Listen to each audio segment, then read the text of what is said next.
तो चलिए हम लोग शुरू करते हैं। कैसे रहेगा? हम लोग शुरू करते हैं। कल तक हम लोग क्या देखे थे? टाइप्स ऑफ पॉलिनोमियल ना, दोनों बेस पे। किस किस बेस पे? टर्म के बेस पे और डिग्री या पावर के बेस पे। अब हम मेनली जो काम हमारा होगा वो डिग्री के बेस पे हम लोग पढ़े थे ना, linear, quadratic, cubic, by quadratic. हम यहाँ शुरुआत करेंगे अपने पास लीनियर से। यहाँ पे हम लिखेंगे पॉलिनोमियल का नाम,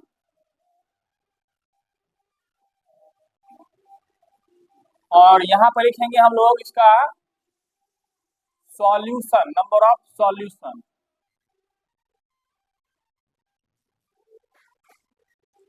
और सॉल्यूशन का ही नाम होता है अपने पास जीरोज।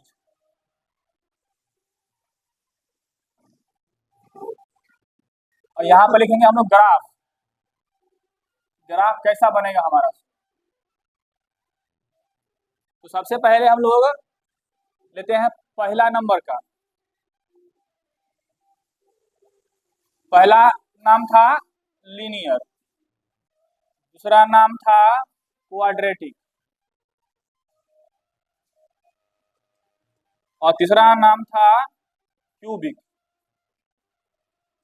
3 तक ही हमारा काम होता है। आपको मालूम है कि लीनियर में बताइए कितना डिग्री था? इसका डिग्री 1 था, तो डिग्री बराबर इसका 1। इसका डिग्री कितना था? इसका डिग्री 2 था। इसका डिग्री कितना था? 3 था। अब ये नंबर ऑफ डिग्री ये बताता है कितने आंसर आएंगे उसके। आंसर, सॉल्यूशन, जीरोज, रूट्स एक ही बात है सर। तो अगर डिग्री 1 है तो आंसर 1 आएंगे। ओके। अगर क्वाड्रेटिक है, उसका डिग्री 2 है, तो आंसर भी इसका 2 आंसर आएगा। क्यूबिक है तो आंसर 3 आएगा। अब ग्राफ की बात करेंगे हम लोग, तो लीनियर है तो उसका ग्राफ बनेगा स्ट्रेट लाइन। क्या बनेगा? Straight line. और स्ट्रेट लाइन मतलब सीधा लाइन ना, का ग्राफ जो बनेगा वो बनेगा स्ट्रेट लाइन। अब स्ट्रेट लाइन तो हम कैसे भी बना सकते हैं ना। ये हम बना दिए स्ट्रेट, ऐसे बना दिए, ऐसे बना दिए, ऐसे बना दिए, ऐसे बना दिए। हाँ, तो ग्राफ में अगर हम किसी भी लीनियर इक्वेशन का ग्राफ बनाएंगे तो सीधी रेखा आएगा अपने पास, चाहे वो अपने पास खड़ा रहा है कि पड़ा रहा है, उससे मतलब नहीं। क्वाड्रेटिक का अगर हम ग्राफ बनाना चाहेंगे तो यू टाइप का बनता है, मगर यू थोड़ा चिपका हुआ रहेगा या फैला हुआ रहेगा। और उसका जो नाम होता है उसको बोलते हैं पैराबोलिक। क्या बोलते हैं उसका नाम? पैराबोलिक। पैराबोला से आया है, पैराबोला एक शेप का नाम होता है। तो उस शेप का जो बना होता है उसको बोलते हैं पैराबोलिक। वो कैसा होता है? यू टाइप का, ठीक ना। कि आपका ऊपर मुंह का यू रहे, चाहे आपके पास नीचे मुंह का यू रहे, चाहे दाएं मुंह का, चाहे बाएं मुंह का, ठीक ना। ये इस तरह का ग्राफ आया, मतलब किसका ये ग्राफ है? तो क्वाड्रेटिक का ग्राफ। और कहीं भी सीधा लाइन है तो किसका ग्राफ है? वो लीनियर का ग्राफ है। अब क्यूबिक का जो ग्राफ होता है उसको हम क्यूबिक ही कहते हैं। क्या कहते हैं उसको? हम क्यूबिक ही कहते हैं। और एनसीईआरटी के बुक में उसका जो ग्राफ बना हुआ है कुछ इस तरह से बना हुआ है, ये उर्दू के मीम जैसा, ठीक ना। ओके, इस तरह ग्राफ बना हुआ है, ये अपने पास क्यूबिक का ग्राफ होता है। और भी एक बातें होती है, समझेंगे थोड़ा सा। अगर किसी चीज का ग्राफ दिया हुआ है ऑलरेडी पहले से, और उसके बाद हमको बताना के लिए क्या है कि हम बताइए कि ये कितने आंसर होंगे उसके, तो नंबर ऑफ सॉल्यूशन जो होता है अपने पास वो हम ग्राफ के बेस पर भी बोल सकते हैं, नंबर ऑफ जीरोज या नंबर ऑफ सॉल्यूशन। एनसीईआरटी का अपने पास ना पहला एक्सरसाइज जो है इसी बेस पर है।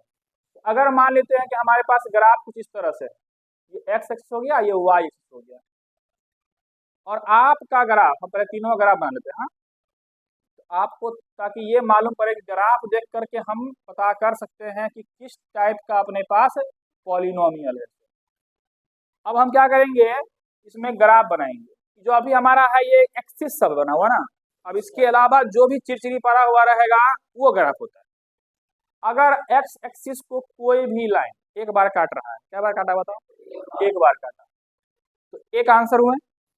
एक आंसर हुआ मतलब हमारे पास एक जीरो हुआ, मतलब उसका नाम क्या हो गया? लीनियर। अगर ऐसा ग्राफ है तो किस पॉलिनोमियल ग्राफ है ये? Linear graph. अगर मान लीजिए आपको हम इस तरह से दे दें, हम एक्स एक्सिस को कई बार काटा, एक्स एक्सिस को बच्चा यहाँ कंफ्यूज कर जाता है, उसको लगता है कि एक बार यहाँ काटा है एक बार यहाँ काटा है, मगर नहीं, एक्स एक्सिस कई बार काटा है, एक्स वाला ये ना है, इसको कई बार काटा है, एक ही बार काटा है, तो ये भी हमारा लीनियर ही हुआ क्योंकि एक ही आंसर हुए इसके। अब ये बताइए कई बार काटा, 2 बार काटा, तो इसके कितने जीरो होंगे, इसके 2 जीरो। उसको कई बार काटा है उससे मतलब नहीं है, हमको मतलब है कि एक्स एक्सिस को कई बार काटा है। अब यही बात अगर हम कहेंगे इस तरह से, कई बार काटा है, 3 बार काटा है, 3 जीरो होंगे, इसके कितने जीरो होंगे। और अगर हम तुमको इसमें थोड़ा सा और एक्स्ट्रा ले लो बताएं, तो आपका एनसीईआरटी क्वेश्चन है वो इस तरह से रहेगा क्वेश्चन।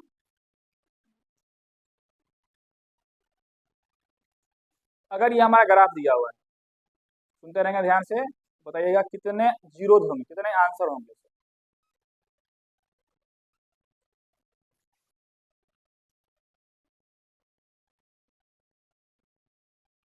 कितने जीरो होंगे से बताइए। अगर टच कर रहा है तो भी काट ही रहा है ना वो, तो टच करने वाला भी गिनाता है, तो 1 2 3 4 है ना, हुआ, टच करे खाली गया हुआ है वो, तो कितने जीरो होंगे इसके 4। और इसके हिसाब से अगर हम बोलेंगे कैसा पॉलिनोमियल है तो क्या नाम पड़ेगा इसका, बाई क्वाड्रेटिक। बात समझ में आया कि नहीं आया, कोई दिक्कत समझने में। आपके एनसीईआरटी का 2.1 खत्म इसी बेस पर खाली, ये समझ में आ रहा है पूरा। तो ये हुआ आपका कि हम डिग्री देख करके उसको हम ये पता लगा सकते हैं कि कैसा पॉलिनोमियल है, कैसा ग्राफ हो सकता है, कितने जीरो जा सकते हैं। तो एक टाइप का हमारा खेल यहाँ पे खत्म होता है। अब पूरा फ्रेम में लाके हम रख दिए हैं ताकि आपको एक पूरा फ्रेम में एक टाइप का कॉन्सेप्ट खत्म हुआ। हम आगे बढ़ते हैं अपने पास कॉन्सेप्ट पे। हमको मेन पढ़ना है क्वाड्रेटिक। क्या पढ़ना है हमको, क्वाड्रेटिक। तो क्वाड्रेटिक जो पढ़ना है अपने पास, तो पॉलिनोमियल चैप्टर नंबर 2 में भी है और चैप्टर